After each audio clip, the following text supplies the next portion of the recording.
The deadline on Tuesday, that would be Tuesday the 3rd, is at 4 o'clock for franchise tags. And for that matter, transition tags. I want to go back to 2023.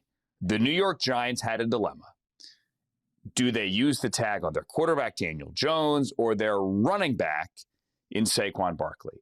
The Colts right now have a dilemma. Do they use their tag on their quarterback, Daniel Jones, who's coming off an Achilles injury? Can they get a long-term deal done? Or do they use it on a wide receiver in Alec Pierce? They want to get the deal done with the quarterback. But if they don't, then they got to tag him. They have said that. They've also said, C-Rob, they don't want to use the tag. But if they have to use the tag, there's a legitimate question here. Do they use the franchise tag at like $43 million or the transition tag, which is a right of first refusal tag at about $6 million less? That $6 million means something because they could use that money on Alec Pierce. But if they lock it in at 43, the franchise tag number, then it kind of ties their hands. Can they get a deal done with Daniel Jones? If it's a transition tag, I wouldn't put it past the Minnesota Vikings or another team to say, we'll jump in on that. We'll try to sign you. And then if you're the Colts, you're letting somebody else write your contract that you now have to match. How do you think this plays out in Indianapolis? I'm going to call my shot. I'll probably be wrong here, but I'm going to call my shot based on what every conversation I had at the combine. I think that they will. I think if they have to, the wide receiver is the player they'll tag. Okay, Alec Pierce. Interesting. I just think that's a lot of money for a player coming off an Achilles. Okay, and I think that there is a belief that no team is going to rush out there and pay him this kind of money. Either the tags, the franchise or the transition tag. Okay, for a guy coming off an Achilles, where you have to know what the medical looks like. And then typically there's a gap here for the Achilles just in terms of the player fully returning to the level that he was at the time that he tore the Achilles, right? And so I doubt the appetite for Daniel Jones for a 35 to $40 million payday, a $37 to $43 million payday. I just absolutely doubt the appetite for that.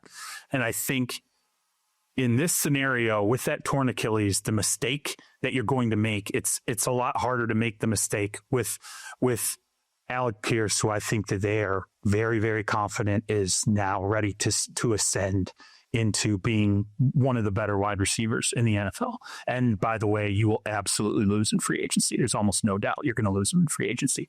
I don't think it's an absolute guarantee you're going to lose Daniel Jones. I think you have an ability to be more competitive with Daniel Jones than maybe you do, with Pierce. So I think, and again, this could be wrong 24 hours from now, I think they will, it's more likely that they go the wide receiver route and then they try to see what they can get done with Daniel Jones, financially on a limited window commitment, because I know there are not a lot of quarterbacks out there.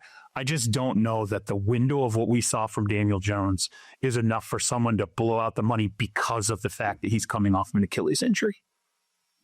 I don't disagree. And another thing about the franchise, like once you franchise Daniel Jones, that's the new level. You can't go back.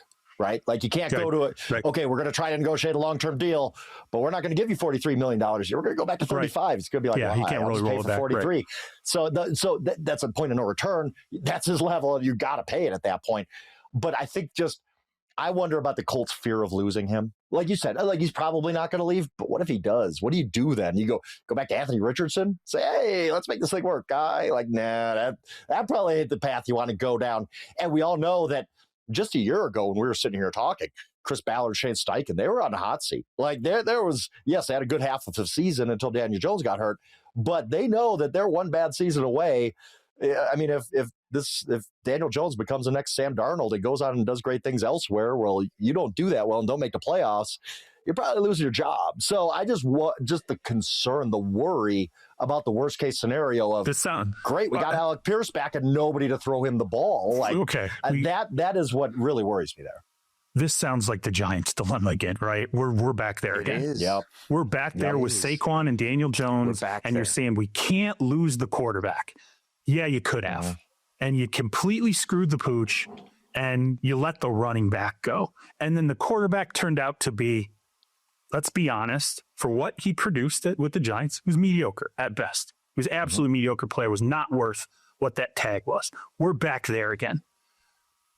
Look, if you think the difference between keeping your job or losing your job is either having or not having Daniel Jones, then the decision's made for you.